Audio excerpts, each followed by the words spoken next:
There are multiple ways to make money in the world of cryptocurrencies. But if you've already got some money, there are also ways to earn a bit of a yield, some percentages on the coins you've already got. And today I'm going to be comparing a couple of different options for earning some extra profit on your idle coins with all their pros and cons. So let's dive right in.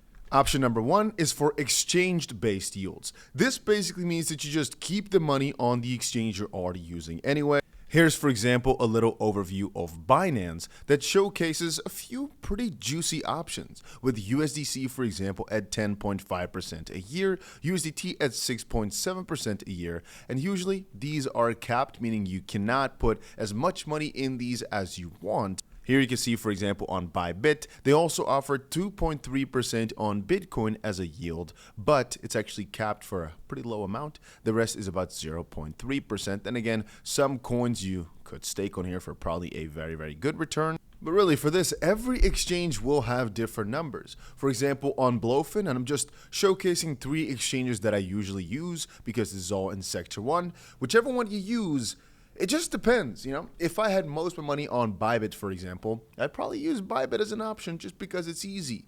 Obviously, it might help to look at the yield, but I kind of think about it in the way of, well, if my money was on there anyway, I might as well lend it out to get some extra benefits for it. The pro being you get some extra money on whatever money you already had idling around. For example, on Bybit, you can lend out so many different coins, so might as well try. The negative side being usually this is not the best percentages you can get, and it's also a way off between keeping it on the platform versus keeping it in cold storage, obviously. And the biggest counter is, well, if, for example, you had stable coins on here, you can't trade them. And usually I keep my money on exchanges because I want to use it for trades. And so even though it gives you a percentage, sure, it's not really that high because you could also trade with it and probably make significantly more. So again, that's the duality of keeping it on a platform like this. And again, on Blowfin, the rates are very, very low, actually. For example, the best they give is 2.56%. At that point, I'd probably just throw it in a crazy XRP long or whatever and make a lot more. Obviously, not financial advice. Option number 2 is more, I guess, what I would call crypto lending platforms. Really, that just focus completely, or that's really what everybody knows them for, on lending your coins out, and actually give significantly higher returns for that reason as well. One of the options that I have used in the past is Nexo. It gives up to 12%, for example, on USDC, which could actually be, turn out to be a pretty crazy yield over a yearly period. I mean, just take a look at it.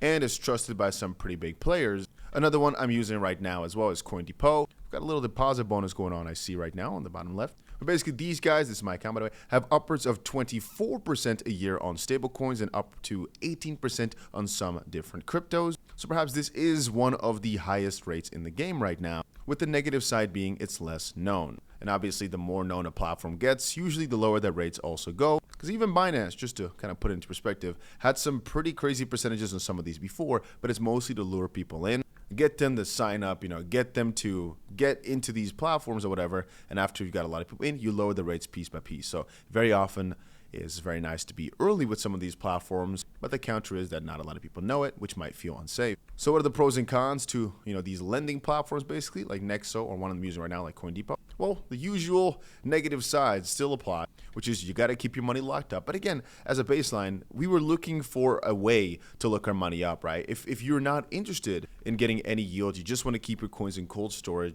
then this is not for you. It's actually for people that are looking to give their idle coins a little spin for the money, and do something with it really, because the percentages, for some people, is very attractive, which I get. Then in the third category of options, we've got things like EtherFi, MarginFi, where EtherFi is mostly for, obviously, Ethereum. They've changed this a lot. It looks way fancier right now. There's also Pendle, and basically the main reason why you might want to go for one of these options is partially because they make you maximize yield the decentralized way. There's not a middleman really. I mean, there's the company, I guess, like a Pendle, like a MarginFi, like an EtherFi, and there's 1,000 more that I've used in the past. Let's quickly do some pros and cons. Pros are potential for airdrops, potential for some other rewards. It's decentralized, which can also actually be one of the negative sides, but it's, so to speak, audited yield in the sense that there are so many people looking at these yields in real time. If it didn't work or if there was some strangeness to it, the people would have figured it out and the platform wouldn't work, especially if it's one of the bigger platforms like EtherFi, EigenLayer, Pendle, MarginFi, Camino, and again, depends on which chain. And in that same bracket, I'd put things like native staking. So you're actually grabbing the ETH together to stake it and all that.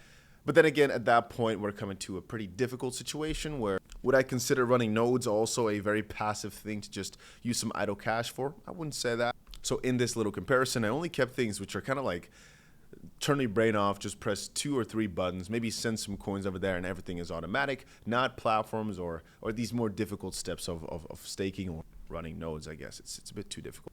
Negative sites is decentralized. You do not know what you do not know.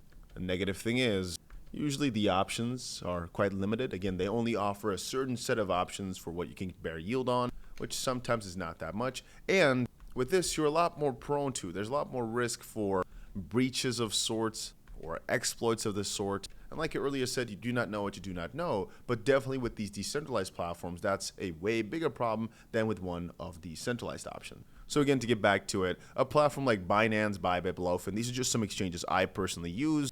And we've seen in my videos all the time because I have money on there anyway, and I might as well get a small percentage for it rather than nothing. But the counter is you might as well just put that money that you're using for yield in a trade. But maybe it's nice for some coins that are sitting there idly. I mean, you might as well get yourself, you know, 5% on whatever FLR you had in there, or 5% on feed or whatever, instead of 0, because again, it's just why not?